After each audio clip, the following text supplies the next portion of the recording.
about, as you can see, we're going to talk about Shadrach Burleson, and many of you remember members of the Burleson family. And we're going to talk about the Buckhorn settlement and why it was called a settlement. So Buckhorn was supposedly the first Iowa settlement west of the towns along the Mississippi in all of Iowa. As settlers came across, they settled in towns right on the Mississippi. The first settlement west of the Mississippi was Buckhorn. And our friend John Adney, the newspaper guy, put it this way. He said, the settlement of Buckhorn, Iowa, founded 175 years ago, be 189 years ago today, is not a city, not even a town, not even a village. A landmark of early pioneering days, it was unsurveyed, unnamed part of Dubuque County, Wisconsin Territory. The Buckhorn settlement was an area without set boundaries, located 4 to 5 miles west of Maquoketa. So it wasn't a town, it was a settlement. Well, the first settlers, 31-year-old Shadrach Burleson that you see here, and Calvin Temple, who came with him, they came together from Waterford, New York, in the summer of 1836. They brought a wagon, a team of oxen, and a sod plow so that they could break the virgin prairie soil. They crossed by the Mississippi, we know, by ferry from Galena, and they staked a claim, like I said, 5 miles west of where Maquoketa is today. Jackson County wasn't platted yet. It would soon be planted and named, but this area was still part of the Wisconsin Territory, and it would be another 10 years before Iowa would be made a state. So that just gives you an idea how very early he came here. The county was heavily timbered then, providing wood and fuel for buildings, everything anyone needed. Shadrach, and we're going to call him Shad, built his cabin near a creek, and he called the creek Pumpkin Creek. And we're guessing he did that because of the wild pumpkins that were growing along its banks. So the very next year, 1837, Burleson went back to Waterford, New York. He collected his wife and his 5 children, and he brought them west. Though Jackson County was formed, and Jackson County actually became a county in 1838, the population of Iowa then was 244. Eunice didn't see another white woman for the whole first year that she lived here. She only saw the Indians from the Sac and Fox tribes. So she was here a whole year. The first map that maybe we have, this is the 1867 plat of South Fork. It just shows you a little bit of where they were. You can see where Maquoketa is here, and the settlement of Buckhorn was over this direction. More and more pioneers came, of course, as you would expect. Shadrach was a surveyor, so it was natural that he would help all the newcomers that came lay out their claims.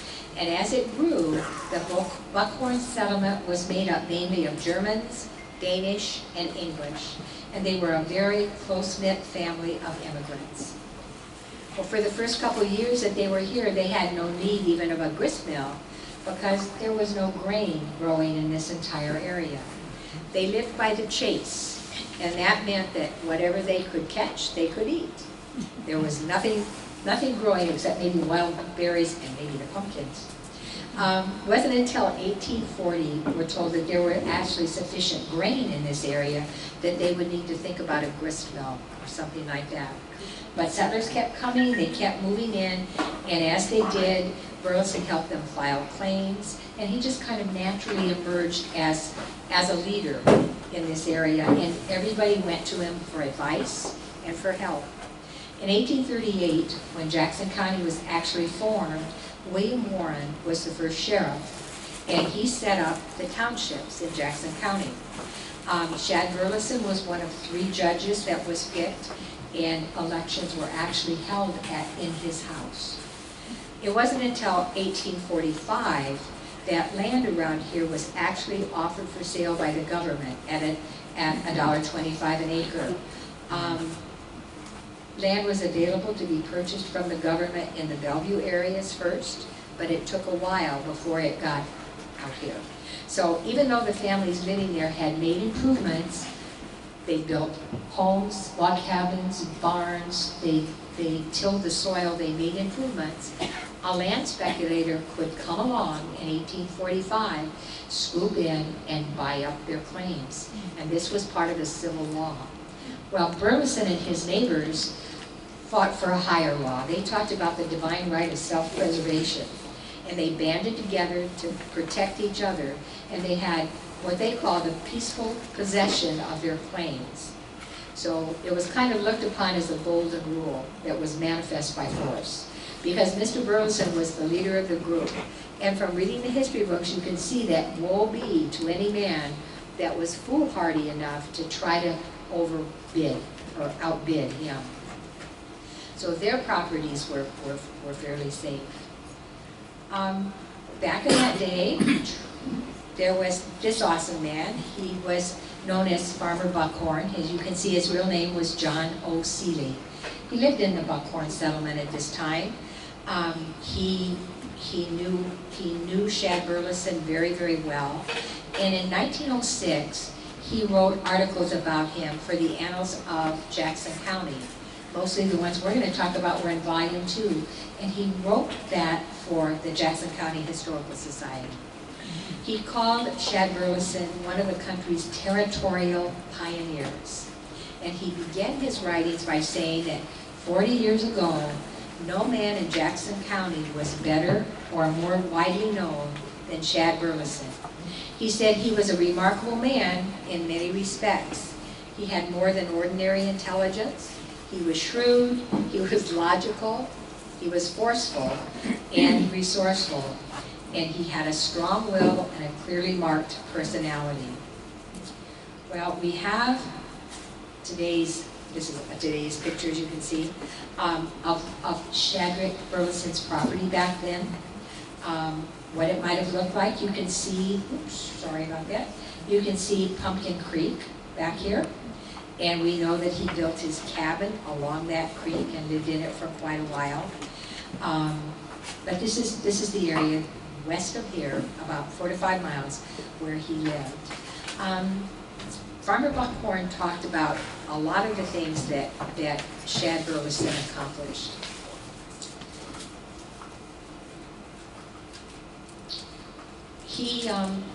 As he talked about Shad Burleson, he talked about him as a first-class farmer who was always abreast of the times, and how he was the first man then to make use of modern improvements in farm machinery. And as different breeds of cattle and hogs came along, he was always at the forefront in that. But he said, too, he was a no-nonsense guy. In other words, you didn't want to mess with him. Before hogs were brought to this area, Burleson bought a barrel of pork at Galena. You remember, it was the only place to trade, maybe Dubuque, but for sure Galena. And people walked back and forth between here and Galena all the time. So he bought a barrel of pork at Galena, and he brought it home on his sled as a special treat for his family. And upon opening it, he found it to be spoiled. Well, according to Farmer Buckhorn, Mr. Burleson had one of his wild spells of profanity. And without waiting another day, he rolled that barrel of pork back on his sled, and he headed his oxen back to Galena, over 50 miles away. There was no question, Farmer Buckhorn said, that the man who sold the pork knew when Mr. Burleson got back to Galena. A later story was once told about when farmers actually began raising hogs here, and it was quite a while before they started raising hogs here. He had a neighbor that persisted in letting his hogs run in Burleson's cornfield. Well, Burleson had talked about it, to him about it twice, but he just ignored the warnings, and it happened again. And the next time it happened, he took out his rifle and he shot several of them, and that ended the problem. So he was a man of convictions, but he abided by his convictions, but he expected everybody else to do the same. This is a picture of the Buckhorn Tavern in 1911, as you can see. In 1955, Shad turned his farming operation over to his sons. He decided he was done farming, he had other things to do, he had sons to run the farm. And so he built a large frame basement barn, and it was 40 foot by 60 foot. And he also built a large frame house that is still occupied today by descendants of his. I think it's great-great-great-grandson, but I'm not sure about how many greats. Frank Roberts and his wife Carla Roberts live there today in the Buckhorn Inn that still stands. The community, he had wanted the community to be called Waterford, and that's still the official name of the cemetery there. But that was because, like I said, both Burlington, Burleson, and Tipo had come from there. But by 1855, when he built the inn there, the entire area became known as Buckhorn. The reason why was he was an expert rifleman. And at one time, he had 26 deer and 1 elk strung up in his woodshed. He mounted the buck's horns on a 20-foot cedar post that was in the yard, and he added several other sets of antlers around the door, and that caused his friends to start calling it Buckhorn. And after that, the whole area, the whole settlement became Buckhorn. So we kind of know that the Buckhorn Tavern is more appropriately called the Buckhorn Inn, and that's because Shadrach didn't operate it as a tavern. In fact, he refused to have liquor served there at all. But it became a regular stagecoach stop, and dances were held there on the upper floor, and people came from miles around to hear the string band. And not only was it the center of the Buckhorn settlement, but it was very important to the new state of Iowa. You have to remember that it was still the frontier, and it was still the wilderness, and there were very few large places, or places large enough for men to gather together. There were no railroads, of course, and this was the main road traveled by people, settlers that were moving out to California, going to Pikes Peak, going to settle the West. And so there was a steady stream of unbroken travel going right by his place for many years.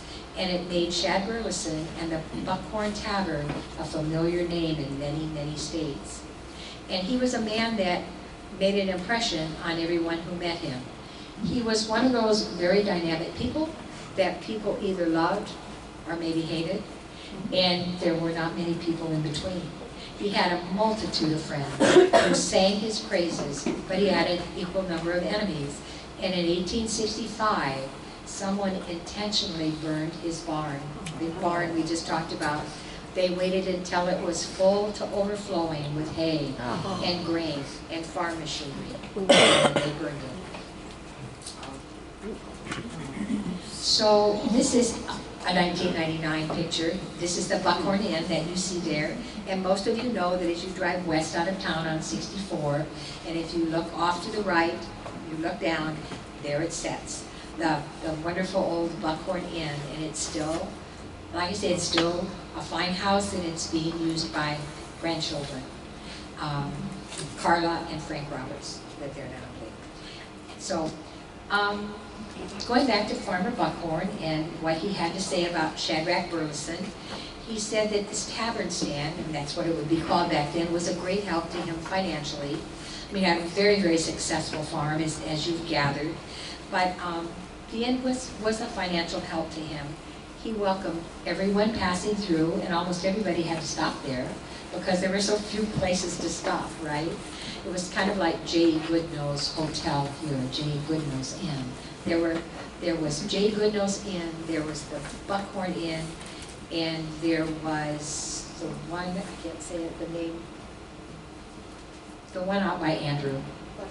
Thank you, the Butterworth Inn. So there were only 3, and so lots and lots of people stood by. There was never a bar, like we said, but there was a large assembly room, and people came, they stopped in, they came to socialize. Even local people went there to socialize or join in the social business of the time. But it was interesting because whenever it was mealtime, everyone there was invited to the dining room and was given a seat at his table, whether a visitor intending to pay or just a bum wanting a free meal. And on occasion, that caused trouble between Shad Burleson and his cooks, because they didn't understand why they were working so hard to cook for all of these people who weren't even bothering to pay. But he told them that he paid for whatever went onto that table, and he expected it to be cooked for whomever he saw fit to sit at his table, and that was the end of it. And so I assume that was the end of it. According again to Farmer Buckhorn, he was many, many things. He was a road supervisor. He helped decide where the roads were going to be in Jackson County. And I meant to go and look, and I forgot. We have one of the early documents from Jackson County.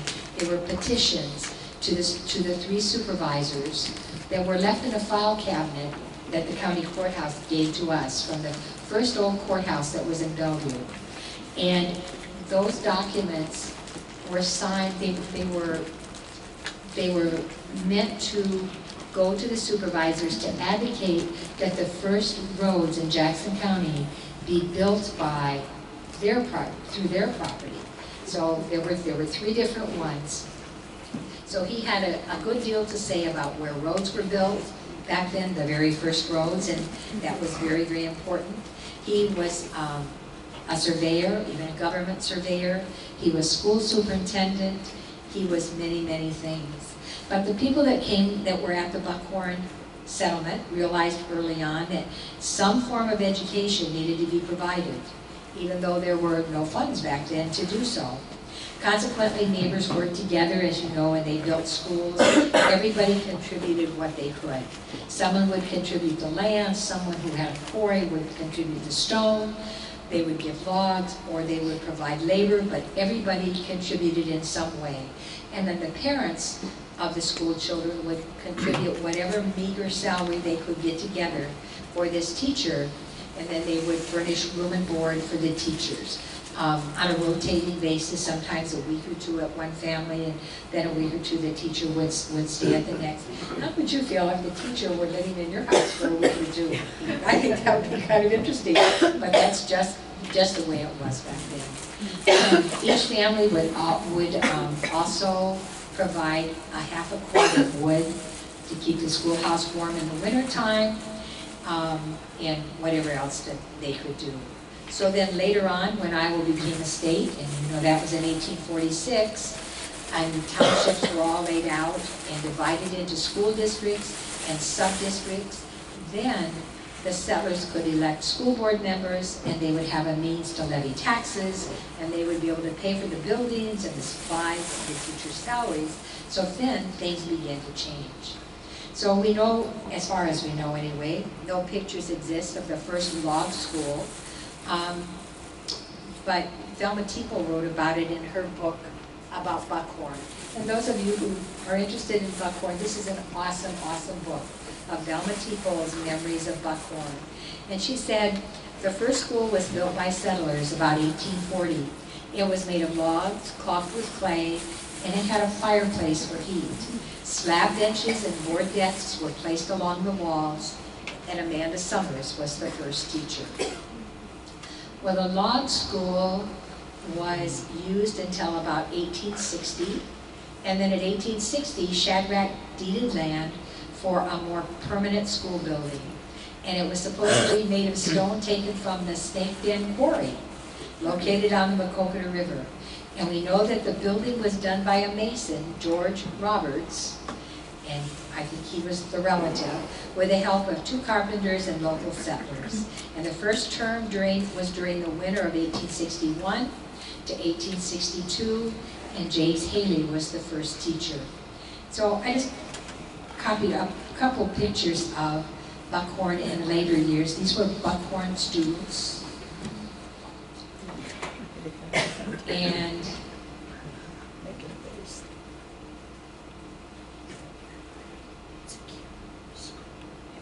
so it was a neat little school. By 1930s, you can see that the school had been stuccoed by then. to give it extra strength, so it kind of took on the characteristic look that some of us remember.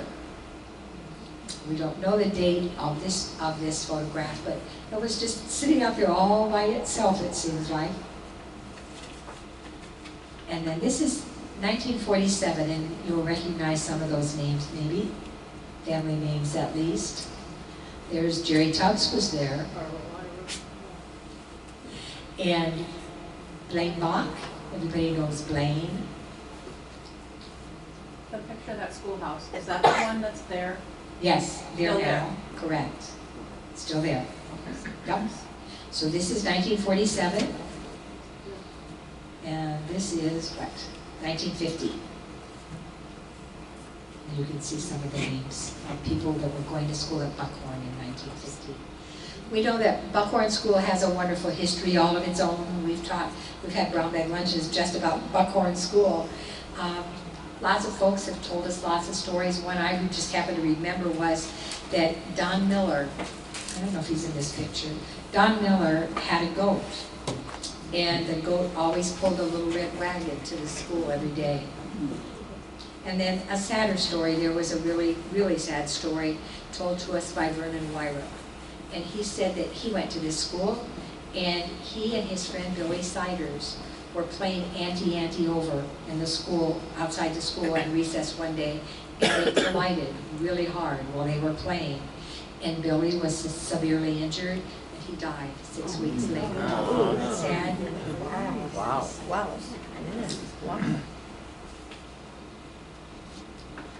Right. So this is the Buckhorn School after it became a home. And then, as we just said, you all know, I think, that the Buckhorn School still stands. You drive by it going west out of town. I know that for a while, I'm trying to think of who owned it. I don't know who owns it now. Norm Kennedy owned it for a while. He did, But I don't know who. but you don't know who owns it now. But do you think someone lives there now? They've added on to it. Somebody lives there? We drive by there. Okay, you see it every day. Good, okay. So things go on there still. So anyway, Buckhorn does. It has its own wonderful little history. Mrs. House was the last teacher at Buckhorn, we think.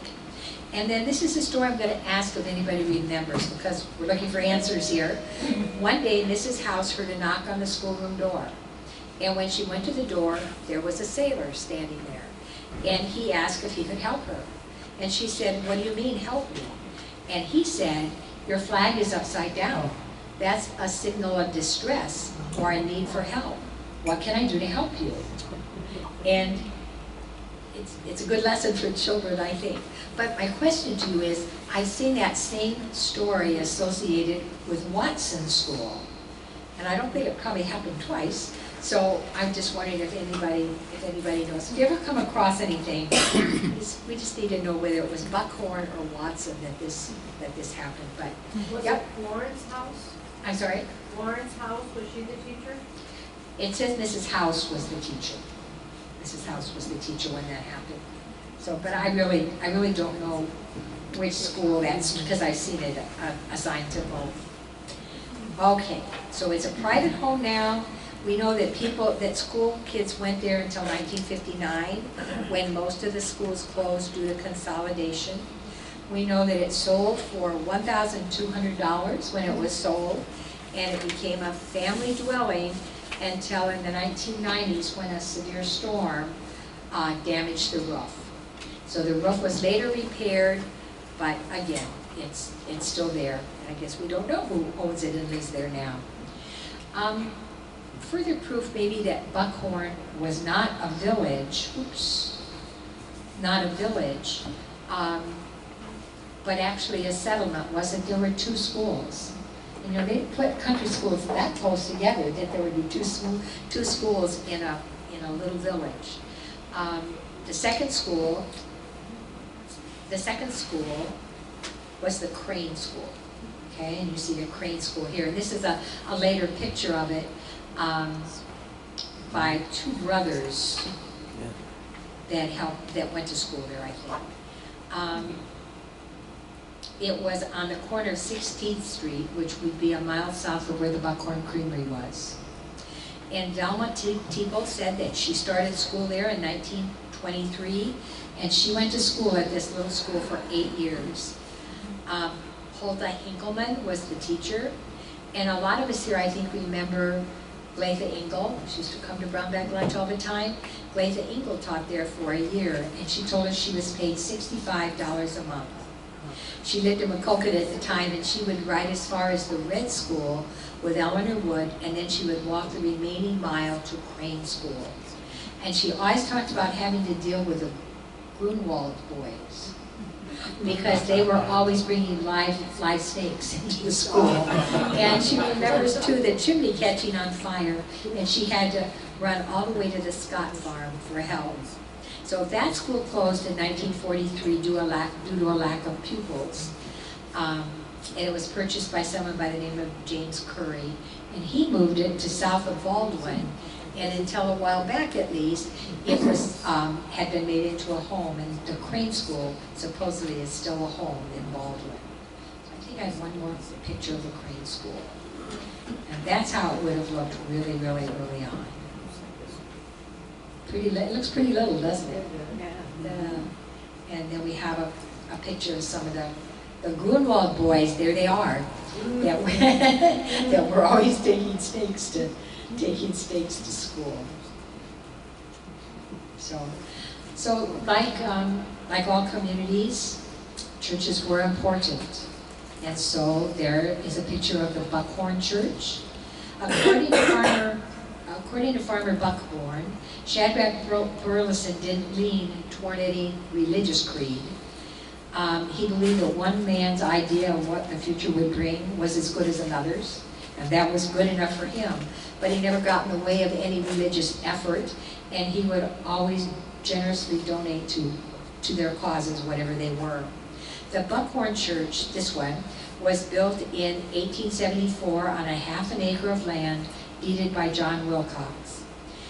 It was a Reformed Church of Christ, and they shared their minister with the Maquoketa Reformed Church.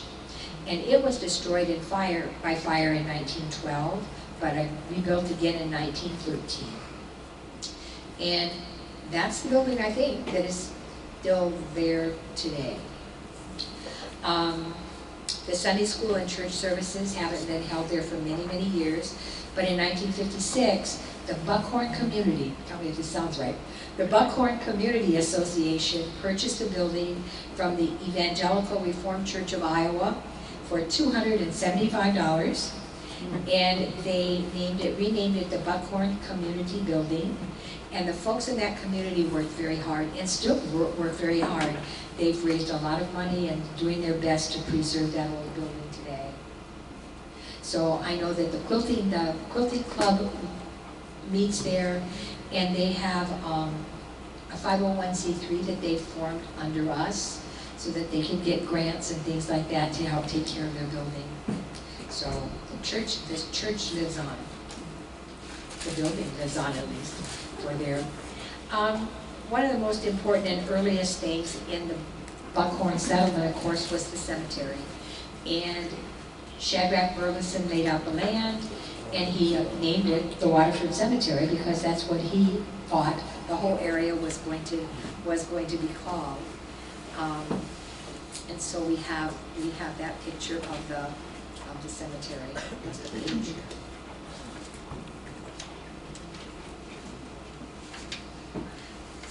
So the cemetery officially still has this name, but like everything else, it's called the Buckhorn Cemetery. And one of the first burials, or the very first burial there, was Laura Mallard, who was an early settler. She was also the first school teacher in Jackson County. And it was believed that she taught at the oldest school, which was in Bellevue on Front Street. And families of Shadrach Burleson and Calvin Tebow are buried in the Buckhorn Cemetery. Over time, the Cemetery Associations acquired additional land on the west side, and they've improved the roads and the fencing, and it's quite a nice little cemetery. The other thing that Farmer Buckhorn told us about Burleson was that he was very involved in the Bellevue War. So most of you know the story of the Bellevue War that happened on April 1st, 1840. More people died there than at the Battle of the O'Kane Corral, we're told. Sheriff Warren, the first sheriff of Jackson County, and Thomas Cox always came to the Buckhorn Inn, and they talked and got advice from Shadrach Burleson about all of the things that were going on with the counterfeiters and the rustlers that were part of this outlaw group that was infesting our area. But Shadrach, like many of the men from this side of the county, didn't believe that Thomas Cox, didn't believe the same way that Sheriff Warren and Thomas Cox and most of the Bellevue people believed. So even today, and that was 1840, so this is a long time later, even today, I don't think anyone really knows the true story of the Bellevue War. Susan Lukey, who wrote her wonderful book about the Bellevue War, leaves that up to the writer's discretion to decide who the winner was. But it ended up that the proprietor, William Brown of the inn, he was killed in the fight. He was believed by the sheriff and the other people to be the head of this outlaw gang, always covering for them the cattle thieves, the horse thieves, all of these bad things that were going on here. Everybody's cattle being rustled, etc., etc. And Shadrach Burleson and some of the people from this part of the county did not think that he was part of that. They thought that he was innocent. So that story just kind of goes on and on. But Farmer Buckhorn gives Shadrach Burleson great credit and says he must have been a very, very courageous man. Because after the battle, he helped William Brown's wife, Betsy. He helped her oversee the probate of his large estate. He helped her through all of this as she was going through all of her turmoil. And of course, many people didn't take kindly to that, and so that was just another reason that there were a lot of people that hated him. Shadrach Burleson just left his legacy here for sure. So many of his relatives are kind of still around. He played a large part, we know, in the coming of the Midland Railroad. Just many other things. Things like the Buckhorn Creamery. The Buckhorn Creamery was such a wonderful place. I think I have a picture of that. Again, we've had whole brown bag lunches about the Buckhorn Creamery. The building still stands, is that right? The building still stands at Buckhorn, where the Buckhorn Creamery was. Of course, it's been closed for a long time. Does anybody know? I think it still stands there. Yes, it is. It's still there, right? Okay. Well, at the time of Shadrach Burleson's 50th anniversary, his wedding anniversary, his friends got together and they had a celebration at his inn of over 200 people. And at that time, I don't know what that is, sorry. At that time, I thought I had another picture of him, I'm sorry. So at that time, the people there gave him, they gave them each a gift. His wife Eunice was given a pair of 24 karat gold glasses. The frames were 24 karat gold. And supposedly we had those at the museum. Problem is we have two other pair and we don't know which is which anymore. But I brought this cane over that I wanted to show you, and you're welcome to come up and look at it. This is the cane that these 200 people and friends of Shadrach Burleson's presented to him at his anniversary. And it has a gold tip, as you can see, and it is engraved, and it says S. Burleson on it. And I just have to tell you that this cane is special to me. I don't know, when I first came here at the museum and I was trying to see, we didn't have this building then, we were all over there. I was going through things to seeing what there was, and there was a large box of trash. And this cane was broken in two, and it was in the trash. And I didn't know what it was. And so, but a little research taught me what it was. And so I learned how a conservator would fix the cane. And so you can see I wrapped it in, I glued the wood, I wrapped it in string as they would have it. So it's repaired, but it was safe. So it's just kind of special to me. But this is Shadrach Burleson's cane that he was given by his friends. I also, as I went over there this morning to bring some things to show you, found 2 items that I didn't know we had. I shouldn't be admitting these things, should I? I didn't know we had. But this is a skinning knife, which belonged to Shadrach Burleson. It was donated in 1989 by a member of the Roberts family. And then this was his, it's a knife sharpener, right? His steel, it just says steel, which belonged to Shadrach Burleson. And so these are a couple of his items. I will tell you, a lot of you will remember Ralph and, was it Ruby? Ralph and Ruby Burleson that lived here. I do remember them being here when we first came, and when they left, that's sharp. When they left, when they moved, I believe they moved to California, am I right, Linda? I think they moved to California. Before they left, they brought many artifacts of Shadrach Burleson's to the museum and put them there on loan, which a lot of people do sometimes. We had them for quite a while. They were pretty amazing, and we were excited to have them.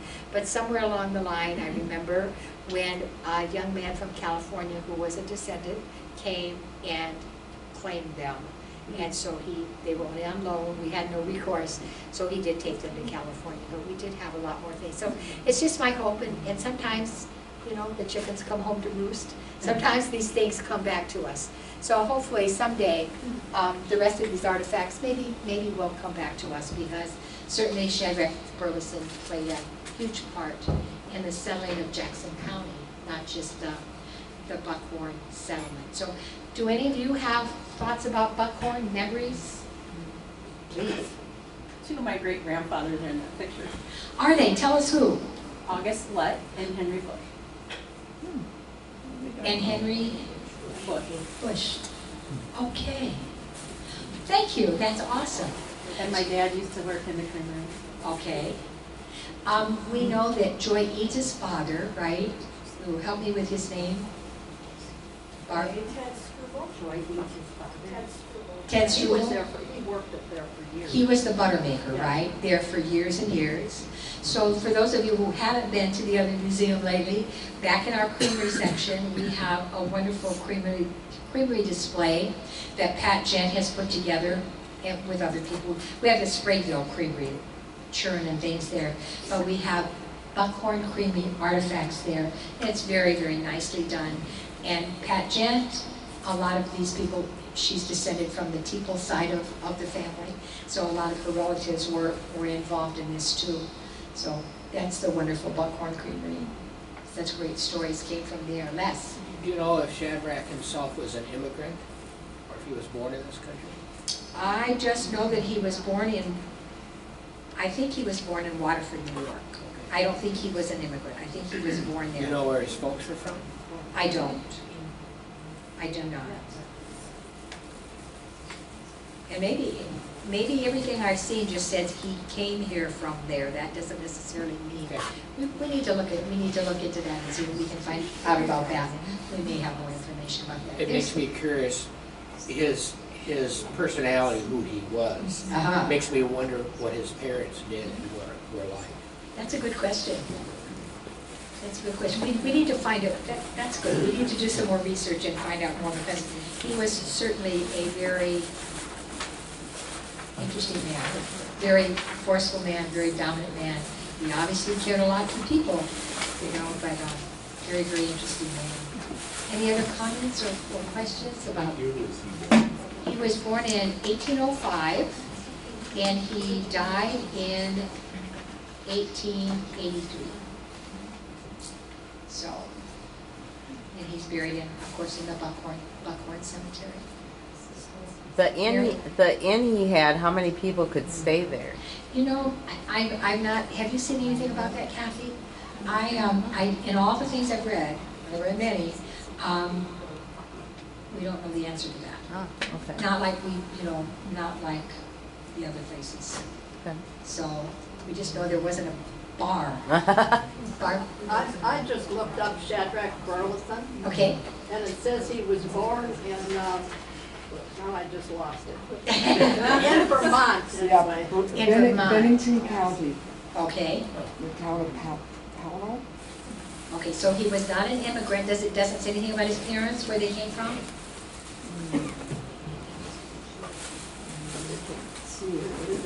That's not on there. They're Okay. just showing a memorial stone of some kind for him. And Okay. it says he was born in Pownell, Bennington County, Vermont, in 1805.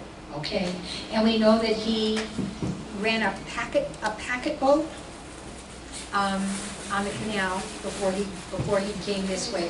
From the time he was 18, he hauled freight on a packet thing on the Erie Canal, and then he decided to move west. He came to Galena with the idea that he would work in the lead mines there, but after one winter, he decided to cross the river and settle in the Buckhorn settlement.